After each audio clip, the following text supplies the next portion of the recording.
আজ শুরু করছি পরিবেশের জন্য ভাবনা চ্যাপ্টারের 4 নাম্বার পার্ট। এই 4 নাম্বার পার্টে 40 দাগ দিয়ে যে প্রশ্নটা দেওয়া আছে সেটি হলো জৈব জ্বালানি বা বায়োফুয়েল কাকে বলে।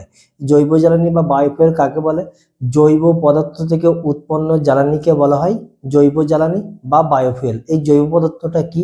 উদ্ভিদ এবং প্রাণীর মধ্যে যে কার্বন ঘটিত যৌগ থাকে সেটাই হলো জৈব পদার্থ। প্রধান দুটি বায়োফুয়েল কি কি? বায়ো ইথানল আর একটা হচ্ছে বায়ো ডিজেল। 41 দাগ দিয়ে যে প্রশ্নটা দেওয়া আছে সেটি হলো বায়ো ইথানল ও বায়ো ডিজেলের ব্যবহার লেখো। বায়ো ইথানলকে কি কাজে ব্যবহার করা হয়? বায়ো ইথানলকে পেট্রোল এবং বেঞ্জিনের সঙ্গে মিশিয়ে পাওয়ার অ্যালকোহল তৈরি করা হয় এবং সেই পাওয়ার অ্যালকোহল কি কাজে ব্যবহার করা হয়? গাড়ির জ্বালানি রূপে ব্যবহার করা হয়। পরের প্রশ্ন, বায়োডিজেলের ব্যবহার। বায়োডিজেলকে সাধারণ ডিজেলের সঙ্গে মিশিয়ে ডিজেল ইঞ্জিন বিশিষ্ট গাড়ির জ্বালানি রূপে ব্যবহার করা হয়। এর পরের প্রশ্ন কি আছে? পেট্রোক্রপ কি? যে সকল উদ্ভিদ থেকে বায়োডিজেল পাওয়া যায় তাদেরকে বলা হয় পেট্রোক্রপ। কি কি আছে উদাহরণ? একটা হচ্ছে জ্যাট্রোভা কার্কাস, আর একটা হচ্ছে ক্যালোট্রপিক প্রোসেরা। 43 দাগ দিয়ে যে প্রশ্নটা দেওয়া আছে সেটি হলো সিবিএম এর পুরো নাম লেখো। একই সঙ্গে আছে কি কোলবেট মিথেন কাকে বলে, এবং তার সঙ্গে আরো একটা প্রশ্ন আছে সুইট গ্যাস কি? সিবিএম এর পুরো নাম হচ্ছে কয়লা খনির মিথেন। পরের প্রশ্ন কি আছে? কোলবেট মিথেন কাকে বলে? কয়লা খনিতে কয়লার কঠিন স্তরে অধিশোষিত মিথেন গ্যাসই হলো কোলবেট মিথেন। অর্থাৎ কয়লা খনিতে কয়লার যে কঠিন স্তর থাকবে সেই কঠিন স্তরের মধ্যে অধিশোষিত যে মিথেন গ্যাস থাকবে সেটাকেই বলা হবে কোলবেট মিথেন।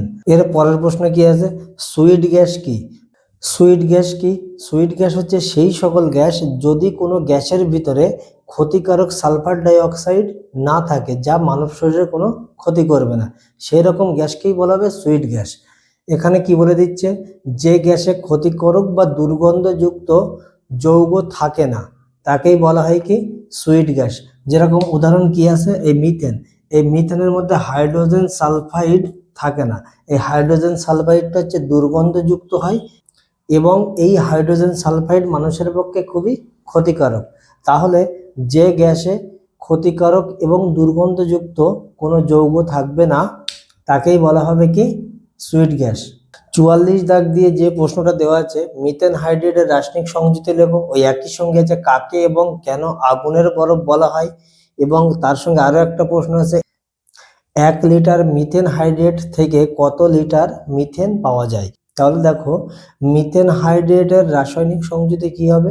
মিথেন হাইড্রেটের রাসায়নিক সংযুতি হবে 4CH4 23H2O। কাকে এবং কেন আগুনের বরফ বলা হয়? মিথেন হাইড্রেটকে আগুনের বরফ বলা হয়। কেন বলা হয়? এই মিথেন হাইড্রেটকে দেখতে বরফের মতো সাদা এবং কঠিন পদার্থ। আগুনের সংস্পর্শে আসা মাত্রই এটি জ্বলে ওঠে এবং এতে প্রচুর পরিমাণে মিথেন গ্যাস থাকে।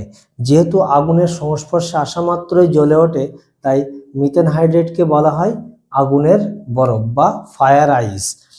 ওই জন্য উত্তরটা কি লেখা আছে? মিথেন হাইড্রেটকে আগুনের বরফ বলা হয় কারণ মিথেন হাইড্রেটকে দেখতে বরফের মতো সাদা ও কঠিন পদার্থ, কিন্তু এতে প্রচুর পরিমাণে মিথেন গ্যাস থাকে। আগুন ধরালে এটি জ্বলে ওঠে, দেখতে বরফের মতো হলেও আগুনে জ্বলে ওঠে, তাই একে আগুনের বরফ বলা হয়। এর পরের প্রশ্নটা কি আছে? 1 লিটার মিথেন হাইড্রেট থেকে কত লিটার মিথেন পাওয়া যায়? 1 লিটার মিথেন হাইড্রেট থেকে 170 লিটার মিথেন গ্যাস পাওয়া যায়। 45 দাগ দিয়ে যে প্রশ্নটা দেওয়া আছে খুবই ইম্পর্টেন্ট প্রশ্ন। মিথেন হাইড্রেটকে ভবিষ্যতের অন্যতম বিকল্প শক্তি বলার কারণ কি? মিথেন হাইড্রেট কেন ভবিষ্যতের অন্যতম একটা বিকল্প শক্তি হবে? 1 নম্বর যে কারণটা দেওয়া আছে সেটি হলো পৃথিবীতে সঞ্চিত মিথেন হাইড্রেটের ভান্ডার অতি বৃহৎ।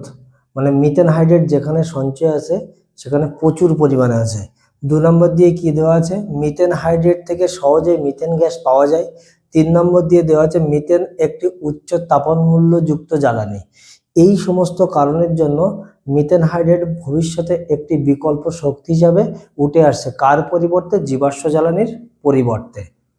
আজকের ভিডিওতে তোমরা কি শিখলে তার জন্য তোমাদের একটা প্রশ্ন থাকছে যে 1 লিটার মিথেন হাইড্রেট থেকে কত লিটার মিথেন গ্যাস পাওয়া যাবে। এই উত্তরটি তোমরা কমেন্টে লিখবে।